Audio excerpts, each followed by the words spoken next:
नमस्ते दोस्तों, मैं मौर्य वर्षा आपके अपने YouTube चैनल पर स्वागत करती हूँ। आज हम मुक्तिबोध का संपूर्ण परिचय देखने वाले हैं। ठीक है, तो चलिए शुरू करते हैं। मुक्तिबोध का पूरा नाम गजानन महादेव मुक्तिबोध था। जन्म इनका 13 नवंबर 1917 में रात के 2 बजे श्योपुर मुरैना मध्य प्रदेश में हुआ। उसके बाद मृत्यु 11 सितंबर 1964 में दिल्ली पक्षाघात से हुई है, ऐसा कहा जाता है। ठीक है, माता पिता इनके, माता का नाम पार्वतीबाई, पिता माधवराव गोपालराव मुक्तिबोध। शिक्षा इनकी एमए हिंदी 1953 में हुई है। पत्नी शांता।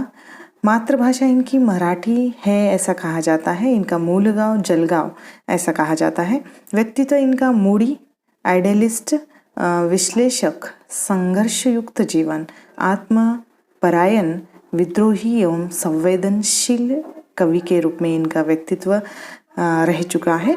ख्याति इनकी अध्यापक, पत्रकार, कवि, विचारक, कथाकार और आलोचक के रूप में ये जग प्रसिद्ध है। काल इनका आधुनिक काल, प्रयोगवाद के ये प्रमुख कवि माने जाते हैं। संपादन इन्होंने 1945 में हंस पत्रिका का जो वाराणसी से संपादन इन्होंने किया है। नया खून इस पत्रिका का भी संपादन इन्होंने किया है। ठीक है, नौकरी इन्होंने राज नांदगांव में प्राध्यापक के रूप में की है। उसके बाद 1940 में श्योपुर में अध्यापक के रूप में, 1945 में बनारस जाकर इन्होंने हंस में संपादक विभाग में काम किया है या नौकरी की है। उसके बाद 1948 में नागपुर पत्रकारिता या आकाशवाणी में नौकरी भी या संपादक के रूप में नौकरी भी इन्होंने की है। ठीक है, रचनाएं एवं आलोचना इन्होंने 1952 में कामायनी एक पुनर्विचार नामक इनकी किताब आती है। 1968 में नई कविता का आत्मसंघर्ष, 1965 में एक साहित्य की डायरी जो नेट के पाठ्यक्रम में भी रखी गई है, जिसको हमें देखना अभी बाकी है क्योंकि ये किताब मुझे मिली नहीं है, इस वजह से इसके ऊपर मैंने वीडियो नहीं बनाया है। जल्द हम इस पर भी वीडियो बनाएंगे। नए साहित्य का सौंदर्य शास्त्र 1980 में मुक्तिबोध रचनावली, अर्थात मुक्तिबोध का जो संपूर्ण साहित्य है 6 खंडों में यहाँ संकलित है, इस नाम से मुक्तिबोध रचनावली से। उपन्यास विपात्र एकमेव उनका उपन्यास है विपात्र। 1956 से लेकर 1962 का जो समय है या उस समय में ये उपन्यास आता है। काव्य संग्रह उसके बाद 1964 में चांद का मुंह टेढ़ा है, ये उनका सबसे प्रसिद्ध काव्य संग्रह है। लेखक के मरणोपरांत ये प्रकाशित हुआ है, जिसका संकलन श्रीकांत वर्मा ने किया हुआ है। ठीक है, यानी लेखक की मृत्यु के पश्चात ये काव्य संग्रह प्रकाशित होता है। इसमें 28 कविताओं का संकलन है। 1980 में भूरी भूरी खाक धूल, ये इनका दूसरा काव्य संग्रह आता है।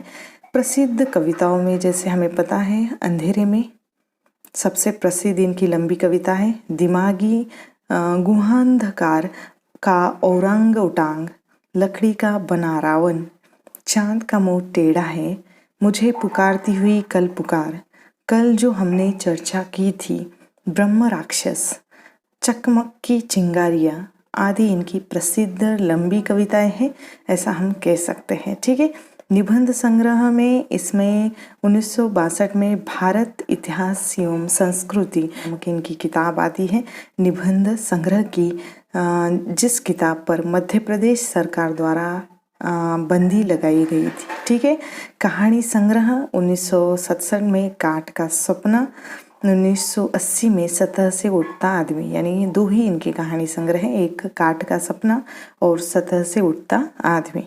ठीक है, तार सप्तक का भी इन्होंने संपादन किया है। 1943 में प्रथम में इनकी 17 कविताएं प्रकाशित हुई थी, जिसमें से देखिए 17 कविताओं के नाम यहाँ दिए गए हैं। आत्मा के मित्र मेरे, दूसरा नाश देवता, तीसरी दूर तारा, सृजन क्षण, खोल आंखें, अंत दर्शन, अशक्त, आत्मसंवाद, मेरे अंतर, व्यक्तित्व और खंडहर, मृत्यु और कवि, मैं उनका ही होता, नूतन अहम, हे महान, विहार, एक आत्मवक्तव्य और पूंजीवादी समाज के प्रति।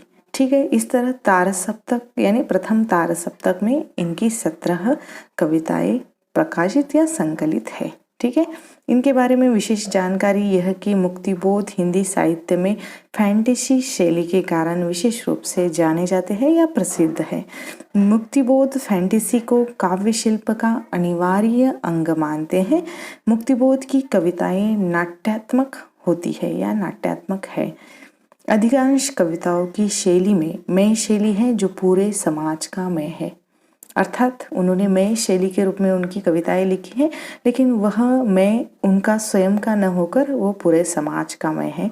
मुक्तिबोध प्रयोगवादी कवि होने के साथ साथ नई कविता के संस्थापक कवि भी है। ठीक है, तो इस तरह मुक्तिबोध का ये छोटा सा संपूर्ण परिचय आप लोगों को कैसा लगा मुझे कमेंट करके ज़रूर बताना है।